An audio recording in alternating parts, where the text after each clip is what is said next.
നമസ്കാരം. ഡൽഹിയിൽ civil service coaching കേന്ദ്രത്തിൻ്റെ ബേസ്മെൻറ്റിൽ വെള്ളം കയറി മരിച്ച മലയാളി വിദ്യാർത്ഥി നെവിൻ ഡാൽവിൻ്റെ മരണവിവരം മാതാപിതാക്കൾ അറിയുന്നത് പള്ളിയിൽ പ്രാർത്ഥനയ്ക്കെത്തിയപ്പോൾ.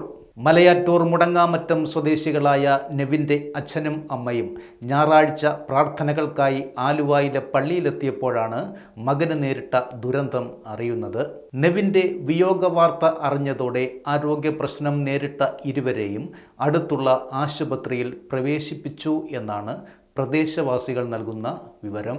തിരുവനന്തപുരം സ്വദേശികളായ നെവിൻ്റെ കുടുംബം 10 വർഷങ്ങൾക്ക് മുമ്പ് മലയാറ്റൂരിൽ വസ്തു വാങ്ങി വീട് വെച്ച് താമസിക്കുകയാണ്. കാലടി സർവകലാശാലയിലെ ജിയോഗ്രഫി വിഭാഗം അധ്യാപികയാണ് നെവിൻ്റെ അമ്മ. അച്ഛൻ വിരമിച്ച പോലീസ് ഉദ്യോഗസ്ഥനാണ്. നെവിന് ഒരു സഹോദരിയും ഉണ്ട്.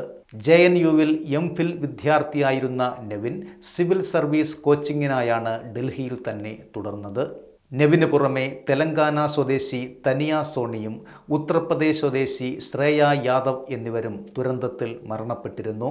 ഡൽഹിയിലെ രാജേന്ദ്രനഗറിലുള്ള റാവൂസ് എന്ന UPSC കോച്ചിംഗ് കേന്ദ്രത്തിലാണ് വെള്ളം കയറി വിദ്യാർത്ഥികൾ മരിച്ചത്. ശനിയാഴ്ച വൈകിട്ട് 7 മണിയോടെയാണ് സംഭവം. ഡ്രെയിനേജ് തകർന്നാണ് ബേസ്മെൻറ്റിലേക്ക് വെള്ളം കയറാൻ കാരണമെന്നാണ് പറയപ്പെടുന്നത്.